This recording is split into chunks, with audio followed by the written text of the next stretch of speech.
What's going on, everybody? It's Kevin with Gear and Gun Reviews, and on today's episode, we check out Bastinelli knives.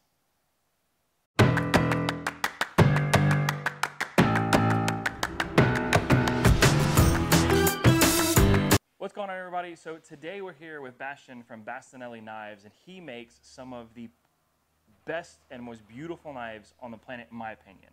So tell me a little bit about how Bastinelli Knives started.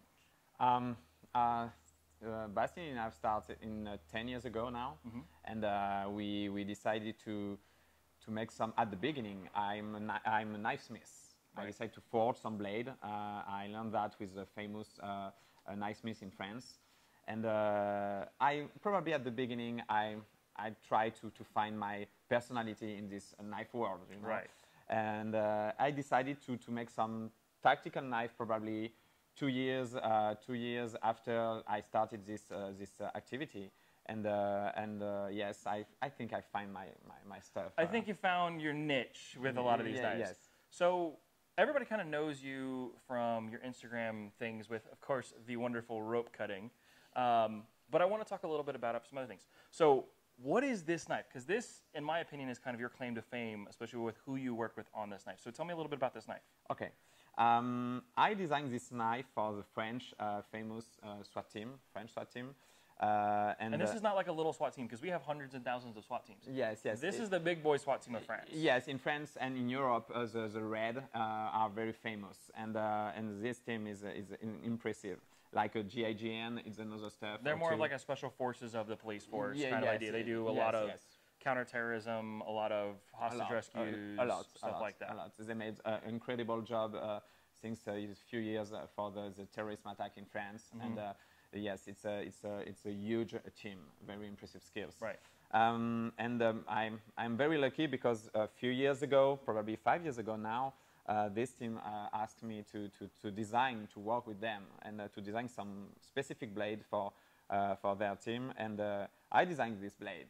The specific stuff was to make very thin, very light, and compact blade. To use, not to use like fighting knife, but to use like utility knife. And so this is what we would call more of like an EDC, everyday carry, utility knife. Yes. However, it can do a lot more than just utility stuff. So it's, I mean, I've held this knife. I've been a big fan of Bastien's work for a while, and I saw this knife a couple of years ago when it kind of came out and kind of let it go to the public a little bit. And I have to say, in the hand, it feels absolutely amazing. So tell me a little bit about, the ergonomics of the knife, kind of why you designed it the way you did. Okay. At the beginning, the first point is to create some very comfortable grip if you have to use this knife with your hand or with the gloves or something like that. And we try to make some secure design, like this finger, to try to make some very secure grip on this finger too. Just to use like this on this part too, because sometimes you have to open some box like this. You have to use this knife on different side for different stuff. And we create some very logic ergonomy for us, Yeah, absolutely. It's very personal. But when you close your eyes and if you have to use the knife in the dark side, in the dark area, sorry, you have just to feeling where is your hand in the knife. Right. Not to bring the knife, what I mean? That'd be bad. That would be very bad for you if you did that. Sometimes.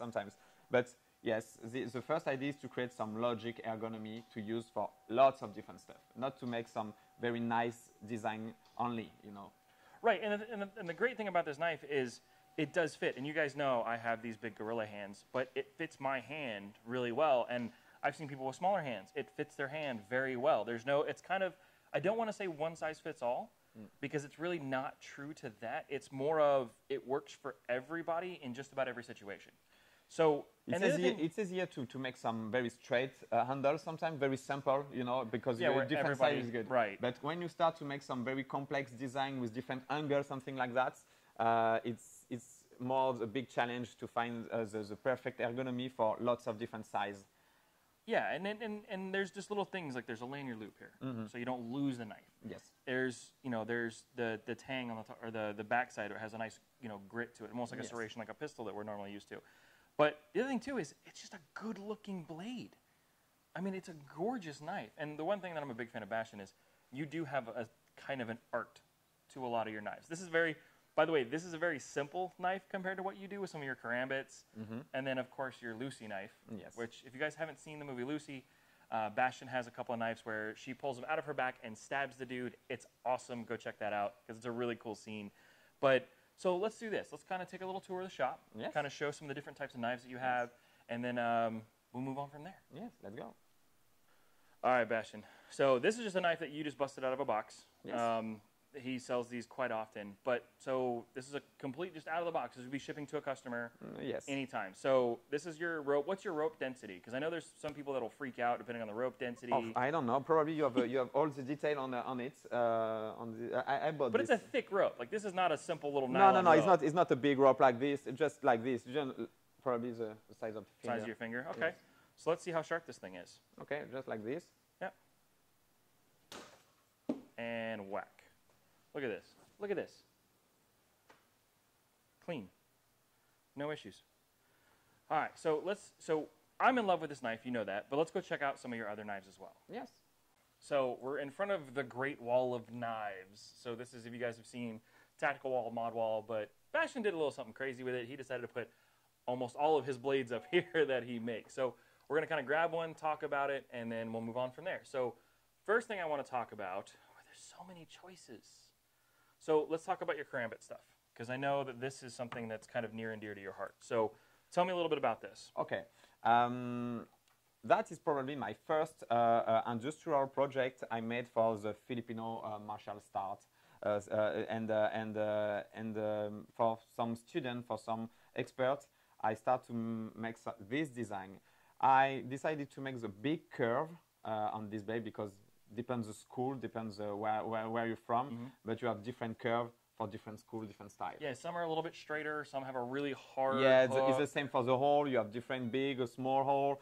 You have lots of different design from the karambit style. Right. Yes. So let's go to the next one. Let's see what else. Okay, so you don't make just fixed blades, you make folders. Now you told me that this is a special knife. Yes, what it's special is this? Because the name of this blade is a trigger. And we designed this blade a few months ago, and this blade is new. That is a prototype, and you saw it first. Yes. This one, it's a full titanium handle with a D2 steel for the blade, and normally this blade will be available in few months. We are really proud of that because on this blade you find some very specific design we made before. We mixed this blade with this design, and we create the mix between the Drago and the safe for the handle. And sometimes it's a challenge for us to make some new. I mean, it's an absolutely gorgeous blade, and it's very, very light having that titanium handle, and it flips super easy. I've been playing with everything on this wall while we were talking and getting set up for filming, but this is ridiculous. Like, I don't know what you did, but it flips super easy. There's that is only the prototype knife. It's nice. All right, so of course, got to talk about another folder. Yes. So this is the red folder. So this is based off of the red. Yes. Right? So this is based off the knife that we've been talking about, kind of the big starter knife for you, and then of course you've gone into all of this. Yes. But you decided to make this a folder. Yes, but we changed a little bit some stuff on the blade. We decided to change a little bit the angle of the blade, not to make some tanto style. Right. It's more utility. It's more comfortable if you have to use or if you have to sharp again the blade. If you have a traditional stuff on it. But we try to keep the same ergonomy. You have with this folder. And for us, it's very close. Yes. Like just handling this, you can see that it still has some really nice ergonomics here. So when you grab this thing, you've got a hold of it. It's not going anywhere. Which is another thing that I'm a really big fan of your stuff is everything has a purpose. It's not just like thrown on there because it's pretty. There's a really cool purpose behind every little thing. We try. So let's see. Let me put this back. Where'd I get this? I got this up here. Okay. So let's also talk. So you've done some collaborations as well. A lot. So we start the first collaboration just very fast. Yeah. We start my first collaboration is this blade. My first industrial blade is the BBR1. I made this collaboration with a good friend of me, Mr. from London, and that is probably the beginning of all this stuff. Yes.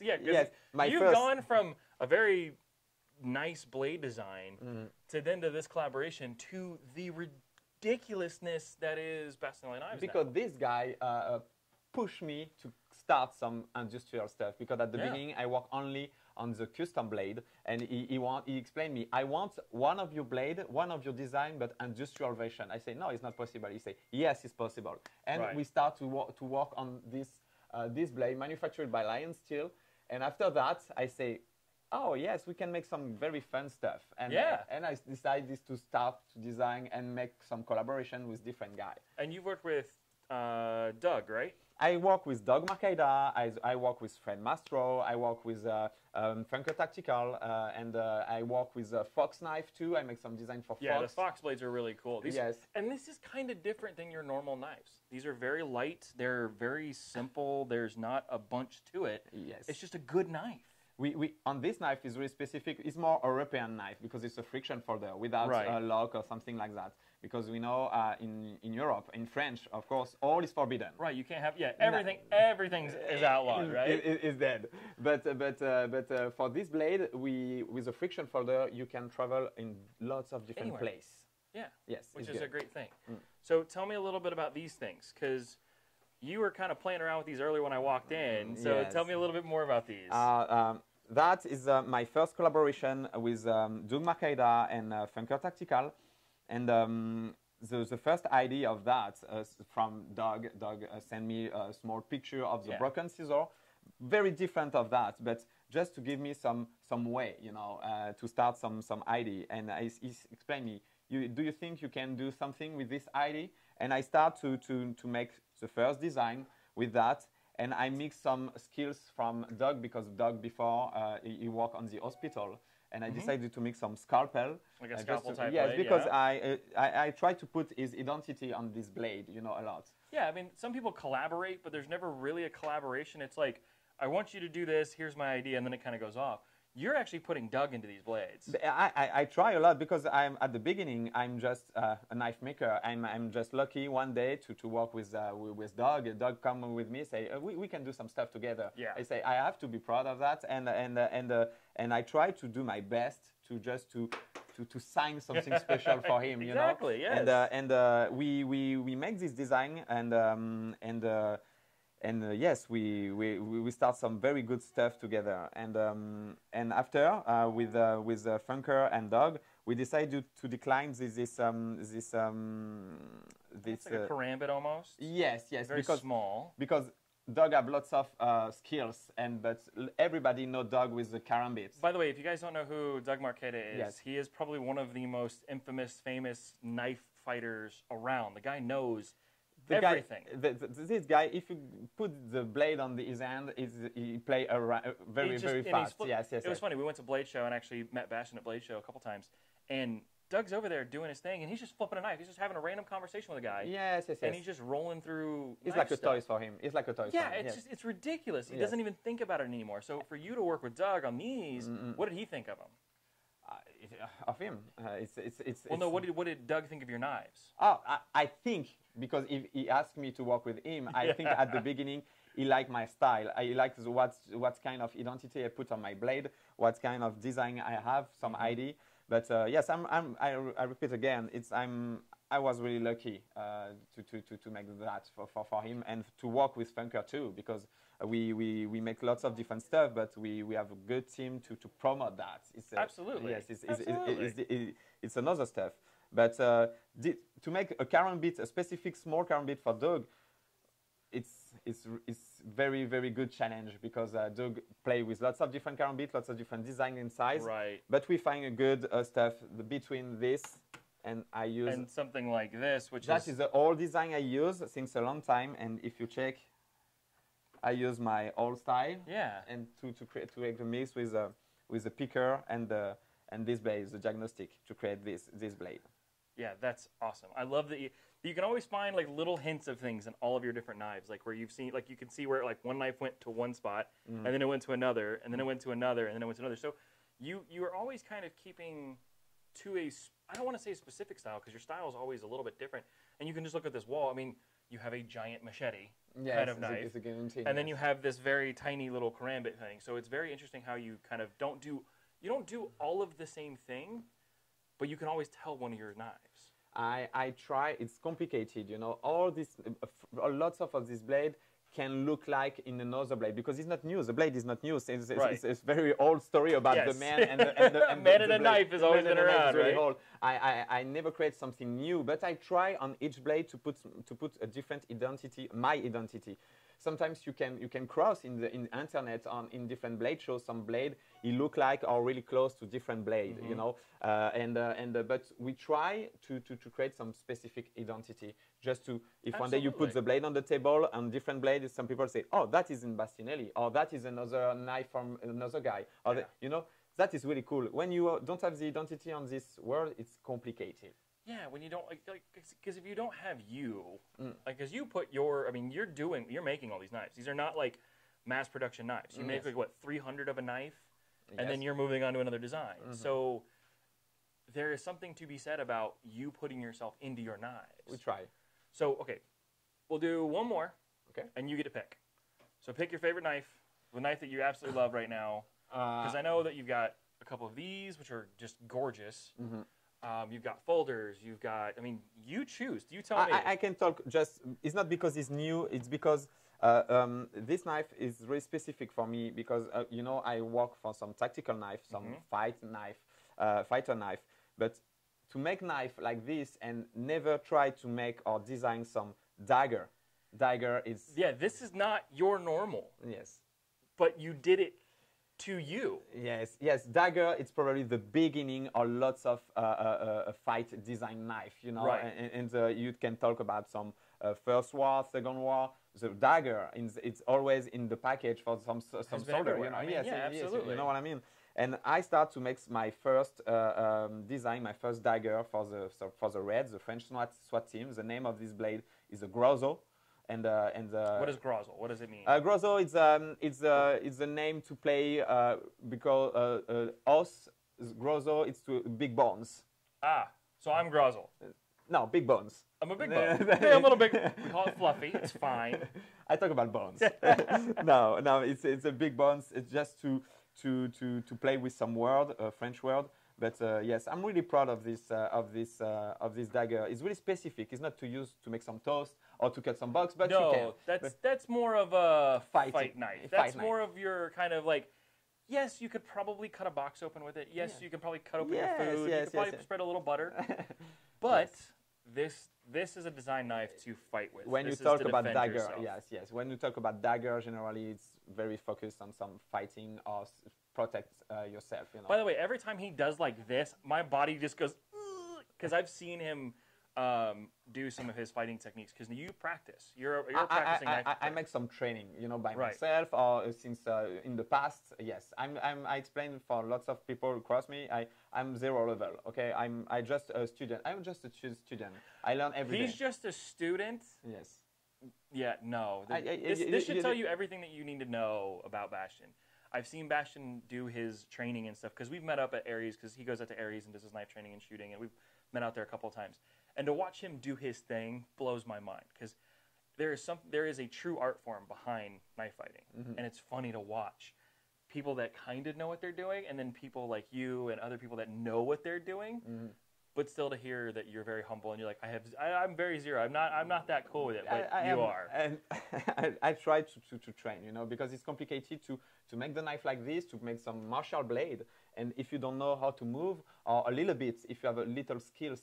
Just to understand what's happening, you know, it's like you build car, but you don't have your license. Yeah, you can't drive it, so you'll never know how it feels. Yes, that don't make sense. So I mean, that's one of the benefits too of you being a knife maker is you also do the knife fighting side, so you understand the curves, you understand the techniques, you understand, you know, why is this karambit curved so much? Why are these knives kind of a reverse kind of pull? Why do you have you know this monster of a thing? You know, there's so many different aspects to what you do with knives that blows my mind. But it should blow all y'all's minds as well because everything that you have on this wall has thought into it. We could pull every single knife off here. Yes. And you can talk to an ergonomic setup. You can talk to, you know, how it fits in the hand, why you did something a certain way. Yes, because I try to, before to put this on the market, I test all of these knives for lots of different stuff. It's not probably the best test I can make, but I try to test all the knives to be logic of what we have to do. If some client needs some blade for specific stuff, I can say that is good for you or that is not good for you because that is really specific. You know what I mean? Right. It's not to sell only to sell. So I'm going to take this one home. And yeah, I think we're going to watch him make a couple of knives and kind of show off a couple of things. But yeah, so thank you so very much for showing us your wall. Yeah, because now for the European finger, this side is good. For the American finger, this side is not good. Yeah, we've got a little bit bigger fingers. Yes.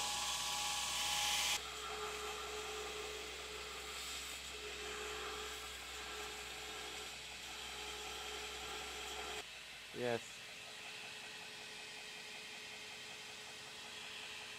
And you like test fit these grips all the time, right? Oh yes, because it's a, you know, it's the first step. When you check the knife in the table on internet, when you take the knife like this, if that don't make sense for you, you know, to grip correctly the blade.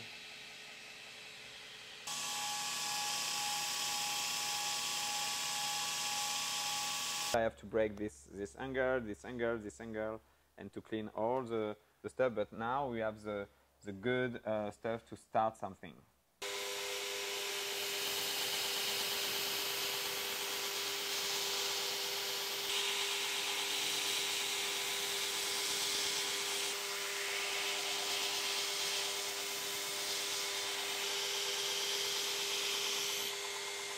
Oh, I see. You know what I mean? Yeah. And step by step. So that's going to be it for us here at Bastinelli Knives. Bastien, thank you so much for letting us come in. Really do Thank you appreciate for your it. visit. Learned a ton of stuff. I'm definitely going to be getting one of these knives. I've been just itching for one of these, which I'm definitely getting one now because you get to see kind of what goes into what he makes. So how do we find out more about you?